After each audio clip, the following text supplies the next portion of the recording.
Hello, my pretties. What's up? It's the Lion Queen here. Welcome to episode 333 of Shadows and Pretties. Today we are going to be looking at this horse movie called Black Beauty that came out in 1994.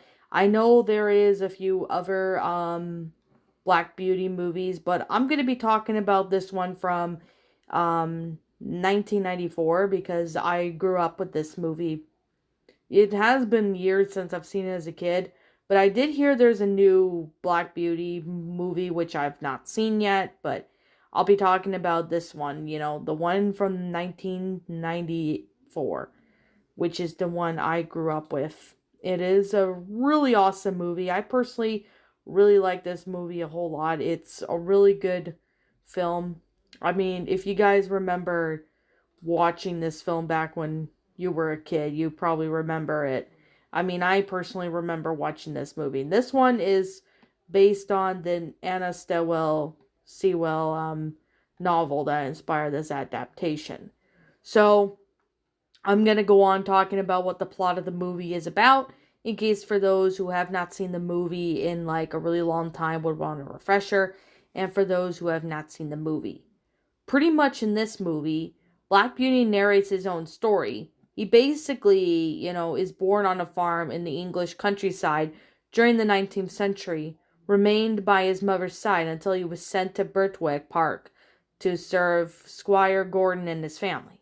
Lady Gordon, the squire's sick wife, is pleased by the beautiful horse and give him his trademark name, Black Beauty.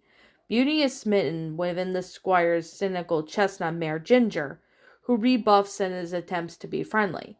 However, Beauty is also befriends with Merrylegs, a perky gray pony, who gives rides to the squire's young daughters, Jessica and Molly. One stormy night, however, Beauty is pulling a carriage holding the squire and his caretaker, John Manley, home from town. Sensing danger, he refuses to cross a practically flooded bridge. When John tries to pull him over to move, Beauty steadfastly refuses. When the bridge finally gives away, crashing into the river, John slips and falls in, but manages to hang on to Beauty's bridle. Beauty and the squire save John, and they again head off back home. Joe Green, who works in the stable, volunteers to look after Beauty that night. Joe's lack of knowledge about horses causing him to give Beauty ice-cold water to drink, and neglect to dry him off or cover him with a rug overnight, which causes Beauty to fall sick. The following few days, John, Joe, and the squire treat and the nurse Beauty and recovers him. Lady Gordon's illness gets worse, however, and she is taken by a doctor in a carriage pulled by Beauty and Ginger. When they stop at the inn for the night, the barn where the horses are being kept catches on fire due to carelessly dropped pipe. Luckily, Joe rescues the horses. Lady Gordon's doctor orders her to leave England for a warmer place because her illness is too severe. The squire and his family had said goodbye to John and Joe and his beloved horses. Merrylegs was given to the vicar, who promises to never sell the pony. Beauty and Ginger are taken to Earlshall Park, where the home of the Lady and Lord of Wexmere, and Joe bids a tearful goodbye to Beauty, and Ginger are paired up to pull a Lady Wexmere's carriage. But she demands that the horses wear an uncomfortable bearing reins to raise their heads high, which angers Ginger. So when the next day Lady Wexmere orders the heads to be strapped even further, Ginger breaks away from the carriage in rage, leading Lady Wexmere, forbidding her any further for using the carriage for dragging. She is later used by racing from the Wexmere's son, who whips her heavily and strains her back. Reuben Smith, the horse's caretaker, rides to show town with Beauty to take the carriage to be repainted. He becomes drunk at the tavern. Despite the warnings from the blacksmith's apprentice, he was nevertheless roughly rides Beauty home, who is losing one of his horseshoes. When the shoe finally falls off, Beauty stumbles and throws Reuben off of his saddle, causing both rider and horse to suffer injuries. They're both found the next morning by Wexmere's men, and Reuben is sacked off from his job, and Beauty is later sold by Lord Wexmere due to his disfigured knees. Beauty is bought by a man who keeps the horses for renting, but treats them terribly. He is eventually taken to a fair where he briefly spots Joe, now grown up, but Joe doesn't notice him. Beauty whines instead of catches the attention of Jerry Barker, a taxi carriage driver from London, who is immediately taken by Beauty and buys him one successfully, hanging down the cost of, well, pretty much 17 guineas, which is pretty much a coin that was maintained in the Great Britain between the 1600s and the 1800s. So Jerry introduced Beauty to his Warren family and wife and two young children, who named them Jet Black, or Blackjack, though Beauty dislikes the harshness of London. Nevertheless, he likes his job as a taxicab horse and Jerry's kind of treatment for him. One day, Beauty spots and reunites with Ginger, who is now a cab horse, only to have suffered from years of her abuse by her owner. Beauty begs for her not to give up, but too soon she is led away by her owner in a fair. Sometime later, Beauty spots her dead body in a wagon. Her troubles are finally over, because unfortunately she passed. One snowy night, Jerry has a dreadful cough that worsens as he keeps waiting hours outdoors in the freezing weather for his passengers to leave for a party. His condition worsens and the doctor advises him to quit his job and move to the countryside. Beauty is reluctantly sold to a grain dealer where he's forced to pull heavy loads of flour. After 2 years of pulling heavy carts, he collapses from utter exhaustion. Beauty is taken to the fair to be sold, but he is now too weak and much in poor condition that many rejected him. When Farmer Furbrand and his grandson spot Beauty, and his young man sees him too, Beauty realizes that the young man is Joe on his recognizing voice, and he is hardly able to. He finds the strength and wings for his old friend, and the two are finally reunited. Beauty lives with the remainder of his life at the Furbrand's good farm with Joe, and promises he will never sell Beauty. That's how the movie ends. This was actually a really good story. I personally love the soundtrack of this story. It is a really great story. Like, I like the story, how it's based off of the Black Beauty book, which I thought it was really neat.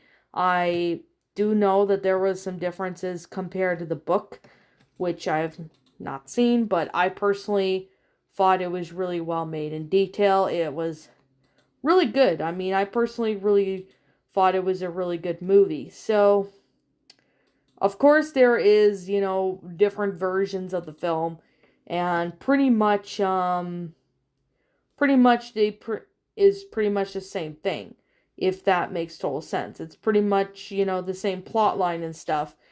However, with this one, though, this one was actually a really good one. Now, I will do the 2020 version of the movie, but it's pretty much going to be the same thing.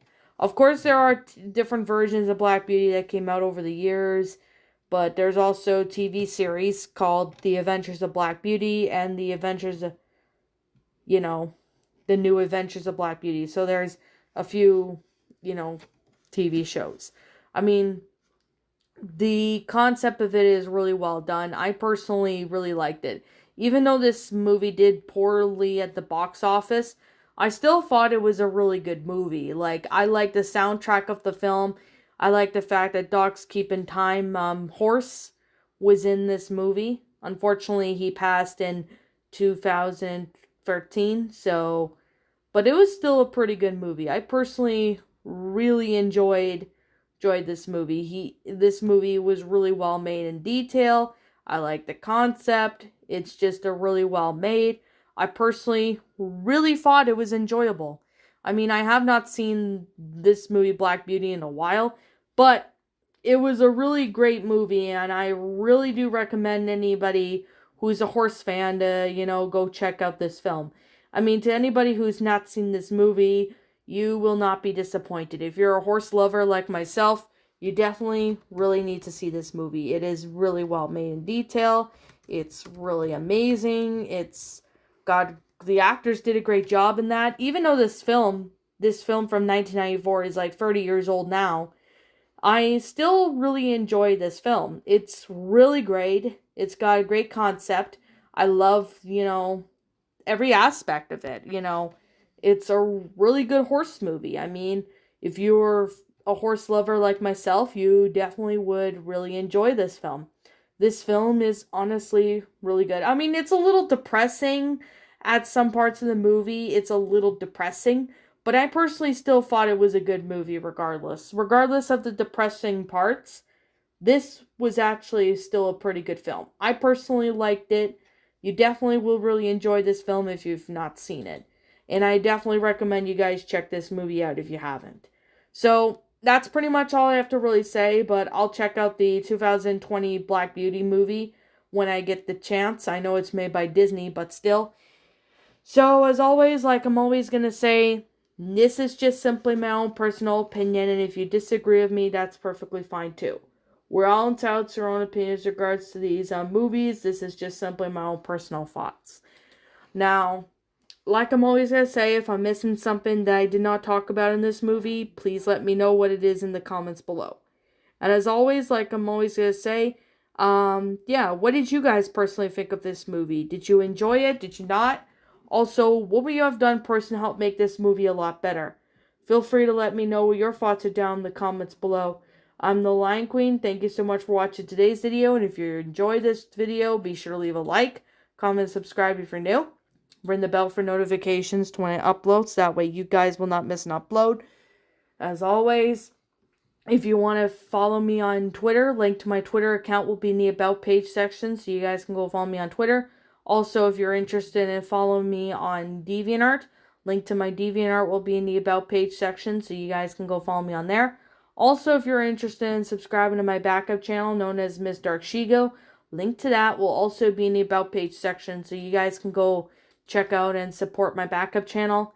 And that's pretty much all I have to really say, but if I'm missing something, please let me know. As always, I'll be seeing you guys all in the next video. Peace out, like always. I'll see you all next time.